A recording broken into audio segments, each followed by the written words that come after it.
19세기 미국 서부, 온 세상 사람들이 금을 찾겠다고 캘리포니아로 몰려들었던 골드러시 시대를 기억하시나요? 그때 금을 캐서 떼돈을 번 사람은 사실 극소수였습니다.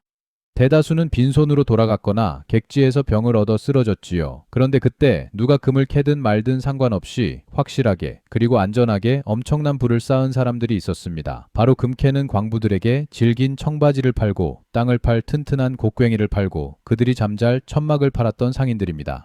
금광이 터지면 금을 쫓지 말고 곡괭이를 팔아라.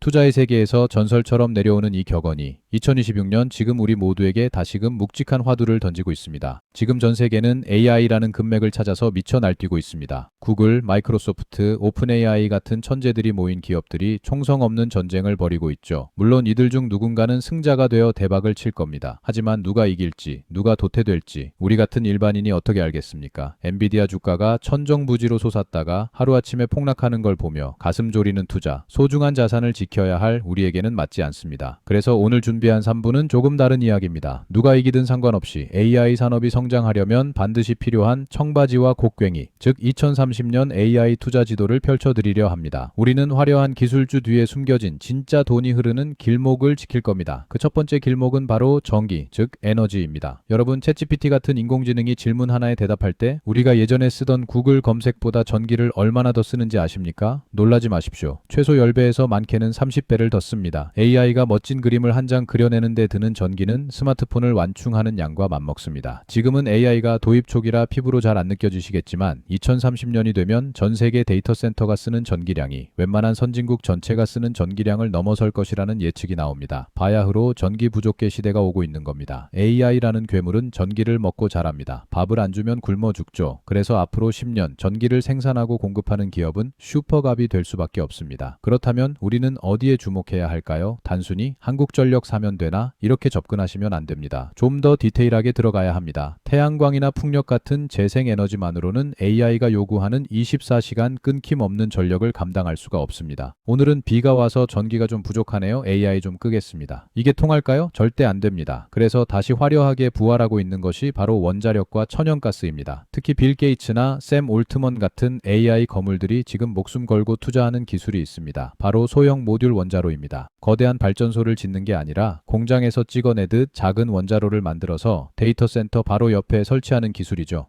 전기가 없으면 AI도 고철 덩어리에 불과하다는 걸 그들은 누구보다 잘 알기 때문입니다.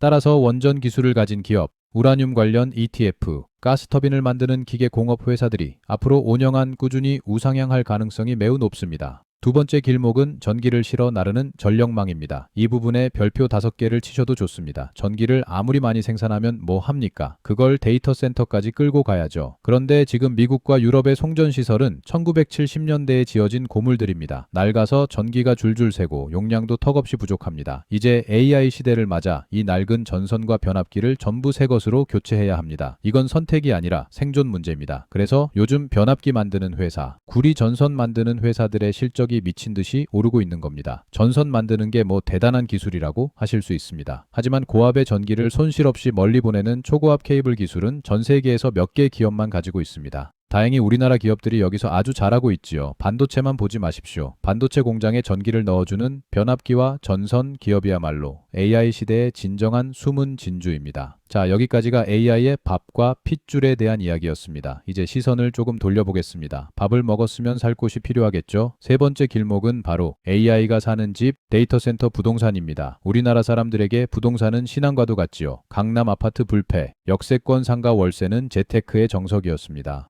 하지만 여러분, 죄송하지만 그 공식이 서서히 깨지고 있습니다. 금리는 올랐고 공실은 늘어나고 세입자 구하기는 하늘의 별 따기입니다.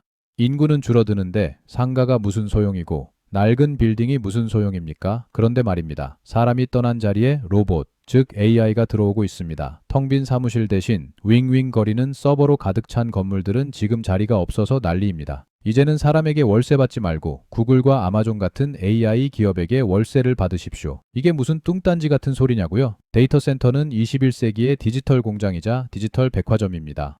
우리가 카톡을 하고 유튜브를 보고 쿠팡에서 쇼핑하는 모든 기록이 여기에 저장됩니다. 그런데 지금 전 세계적으로 데이터 센터 품귀 현상이 벌어지고 있습니다. 짓고 싶어도 전기가 없어서 못 짓습니다. 공급은 부족한데 수요는 폭발하니 임대료가 폭등할 수밖에요. 게다가 이 건물의 세입자는 누구입니까? 동네 자영업자가 아닙니다. 세계에서 현금을 가장 많이 쥐고 있는 빅테크 기업들입니다. 월세 밀릴 걱정이 없습니다. 계약도 한번 하면 10년, 20년씩 합니다. 이보다 더 완벽한 건물주가 어디 있습니까? 아니, 데이터 센터 짓는데 수천억이 든다는데 내가 무슨 돈으로 그걸 사나? 당연한 의문입니다. 그래서 우리는 리츠를 활용해야 합니다. 쉽게 말해 부동산 개와 같습니다. 여러 사람이 돈을 모아서 빌딩을 사고 거기서 나오는 월세를 지분만큼 나눠 갖는 거죠.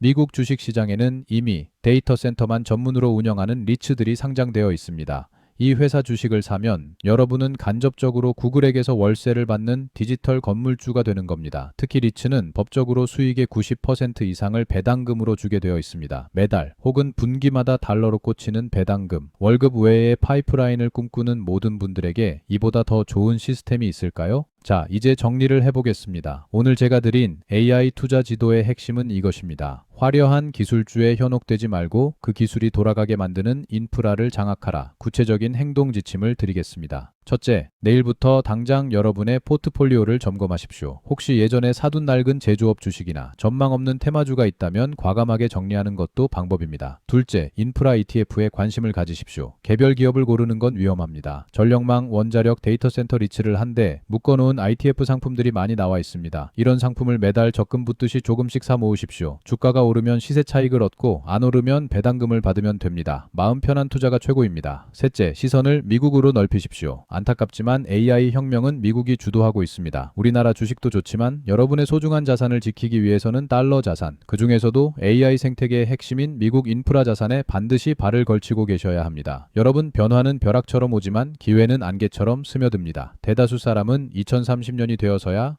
그때 세상이 바뀌었구나 하고 땅을 칠 겁니다. 하지만 오늘 이 이야기를 들으신 여러분은 다릅니다. 안개 속에 숨겨진 진짜 돈이 흐르는 길을 보셨으니까요. 두려워하지 마십시오. 기술이 어렵다고 투자가 낯설다고 뒤로 물러서지 마십시오. 여러분이 가진 종잣돈을 AI라는 거대한 흐름에 태우십시오. 내가 일해서 버는 돈보다 내 돈이 나를 위해 일하게 만드는 시스템, 그것이 바로 급변하는 시대를 살아가는 우리의 진짜 생존법입니다. 자, 오늘 3부를 통해 우리는 전기와 데이터 센터라는 확실한 돈의 길목을 확인했습니다. 노동소득의 한계를 넘어 자본소득을 만드는 시스템을 갖추는 법을 배우신 겁니다. 그런데 여러분, 우리가 이렇게 악착같이 돈을 불려야 하는 진짜 이유가 무엇일까요? 단순히 부자가 되기 위해서일까요? 아닙니다. 더 근본적이고 무서운 이유가 있습니다. 바로 AI 기술이 가져올 수명의 혁명 때문입니다. 재수 없으면 120살까지 산다. 이 말이 농담처럼 들리시나요? AI 의사가 암을 조기에 발견하고 신약을 개발해내면서 인간의 수명은 기하급수적으로 늘어날 겁니다. 축복 같은가요? 하지만 준비되지 않은 장수는 재앙이 될 수도 있습니다. 생각해 보십시오. 80세에 돈이 다 떨어졌는데 몸은 너무 건강해서 120세까지 40년을 더 살아야 한다면 그 끔찍한 유병장수와 무전장수의 리스크를 어떻게 감당하시겠습니까? 그래서 다음 4부 오래 사는 것이 재앙이 되지 않으려면 AI와 헬스케어 편에서는 AI가 바꿔놓을 의료 환경과 그 속에서 급등할 생활비, 그리고 늘어난 수명만큼 내 자산의 수명도 늘리는 현금 흐름의 비밀을 파헤쳐 드리겠습니다. 아직 안심하기엔 이릅니다. 100세 시대를 넘어 120세 시대를 대비하는 진짜 노후 전략, 다음 4부에서 뵙겠습니다. 감사합니다. 오늘 3부 내용은 어떠셨나요? AI가 가져올 부의 기회를 잡는 법을 알았다면 다음 시간에는 그 부를 끝까지 지키는 법을 알려드리겠습니다. 기대해주세요. 지금까지 얼리얼 생존 수업이었습니다. 감사합니다.